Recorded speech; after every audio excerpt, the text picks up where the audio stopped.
ሰላም ሰላም እንዴት አላችሁ? እግዚአብሔር የተመሰገነ ይሁን። እስካሁን ባለሁበት ፍጹም ደህና ነኝ። እናንተም ሰላም እንድትሆኑ ነው የዘወትር ጸሎቴ። እንኳን ለጥምቀት በዓል በሰላም አደረሳችሁ። ላስታ ላይ ብዙ ታስሯል፣ ብዙ ወጣቶች ታስረዋል። ግን ወጣቱ ሊሰማው አልቻለም። ይሄን መንግስት አሳምነው ጽጌ እያለ ግማሹ ይታሰራል፣ ግማሹ ይፎክራል። እኔ ግን የምፈልገው ወይም የማሳስባችሁ ውጡ፣ በቃ ነገ ከነገ ወዲያ እየተለቀማችሁ ታሰራላችሁ። ብሎም መታሰር ብቻ አይደለም ትረሽኑም ትችላላችሁ። አገዛዙ ምንም ለህዝብ የቆመ መንግስት ስላልሆነ ስልጣኑን ብቻ የሚጠብቅ መንግስት ስለሆነ ስለዚህ ለምን እንደዚህ ብላችሁ ጨፈራችሁ ብሎ የሚያስር መንግስት ነው። የደንቆሮ መንግስት እንደዚህ ነው።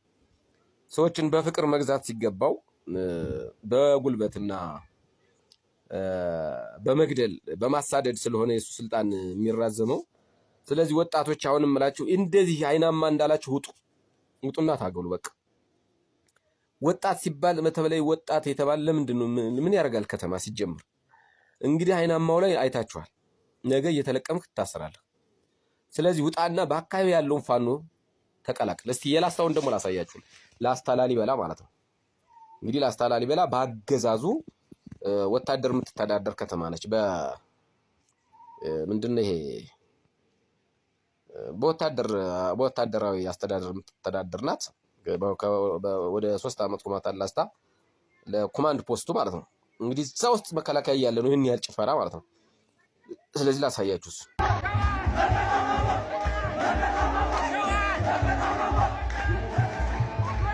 እንግዲህ እንደምታዩት ነው። የላስታ ላሊበላ ደግሞ ለየት ይላል። ሸዋ ሲባል መከታው ማሞ፣ ወሎ ሲባል መሬ ወዳጅ፣ ጎጃም ሲባል ዘመነ ካሴ፣ ጎንደር ሲባል እነ ሀብቴ እነ እንተና በቃ በየእንተናቸውን የጠሩት ማለት ነው። በጣም የሚገርም ነገር ነው። እንግዲህ ይሄ አገዛዙ ምሽግ ይዞ የቀበሮ ጉድጓድ ቆፍሮ ባለበት ቦታ ላይ ነው ማለት ነው። ስለዚህ ህዝቡ ታፍኖ በአፈሙዝ ታፍኖ ነው እንጂ ብልጽግናን አይፈልገውም በቃ። ነገር ግን ነገ ብልጽግና እያፈነ ወይ ወደ መከላከያ ይልካል ወይም እዛው እስር ቤት እንድትንኮላሽ ያደርጋል ማለት። ስለዚህ ከመታሰር ውጣና ታገል። ላስተዋች በደንብ ስሙኝ። ውጡና ታገሉ። ይኸው ፈረሱም ይኸው ሜዳውም ይኸው በቃ። የመንግስት ካልጣን ወንድ ልጅ ያማራ በተለይ አማራ የሆነ መኖር አይችልም። ውጡና ታገሉ። አዲስ አበባ በቤተ መንግስቱ በኩል ታቦት ሲወርድ ወጣቶች እየጨፈሩ ሲሄዱ ወታደሩ ከህዝቡ በላይ አይ መንግስት ከህዝቡ በላይ ሆኖ እንግዲህ ብዙ የኦሮሞያ ልዩ ኃይሉ አሉ፣ ብዙ የአዲስ አበባ የጎዳና ተዳዳሪ የሆኑት ያው ደግሞ ስለተከፈላቸው ባያምኑበትም በቃ አይታችኋል። እንግዲህ እሱን ደግሞ ነው የማሳያችሁ ምን አይነት ስጋት እንዳለው አገዛዙ ተመልከቱት። እንግዲህ ምን አይነት ስጋት እንዳለው የዛፍ ላይ ወፍ የሚባለው እንደዚህ አይነቱ ነው። በቃ አገዛዙ ራሱ ጥላውን አላምንም። ህዝቡ አንድ ቀን እንደሚከዳው አውቆታል። ተመልከቱ ደግሞ እሱን ላሳያችሁ።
ያው እንግዲህ እንዳያችሁት ነው አገዛዙ ያለው በወታደራዊ ኃይል ብቻ በወታደራዊ ኃይል ብቻ ነው። እንግዲህ ዙሪያ ጥምጥም ምድረ ጋለሞታ ልጅ ዙሪያ ጥምጥም ምንም እኮ አላሉም። እንግዲህ ታቦት በዛ ሲያልፍ ገና ደርሶ ቤተ መንግስት ይወርብናል ተብሎ ማለት ነው። እንደ ስሪላንካን አይቷል አይደለ? ስሪላንካ በነገራችን ላይ ፕሬዚዳንቷን ህዝቡ ነው አንድ ጊዜ ብሎ ገብቶ ከቤተ መንግስት መንቅሮ ያወጣው ማለት ነው። መንቅሮ እና ሰውየው በአጋጣሚ ተዘጋጅቶ ስለነበር ልክ እንደ አብይ እንዳሆኑ ነገሩ አብይም ይዘገያል እንጂ እንደዛ ነው የሚሆን። ህዝቡ ቤተ መንግስት ሲገባ እሱ ሌላ ሀገር በአውሮፕላን በሮ ሄደ ማለት ነው። በሮ ሄደ በአውሮፕላን። ስለዚህ እሱም ይሄንን ስላየ አብይም በቃ ደርሶ ይከነብልኝብኛል ብሎ ስለሚያስብ እንግዲህ ያያችሁትን ወታደር ከህዝቡ ከመምናኑ የበለጠ ወታደሩ ቤተ መንግስትን ዞሯል። ፖሊስ አለ፣ ፌደራል ፖሊስ አለ፣ ይሄ የመንደር አውደልዳይ አለ። በቃ የሌለ ነገር የለም ማለት ነው። የሌለ ነገር የለም። እንግዲህ አገዛዙ በቃ ይሄ ነው የመጨረሻ ደረጃ መንተውስ እንደዚህ ነው የምታውቀው። ጥላውን ራሱ ሊያምን አልቻለም። ጥላውን ራሱ ሊያምን አልቻለም። በቃ ምንም ማድረግ አይቻልም። ገና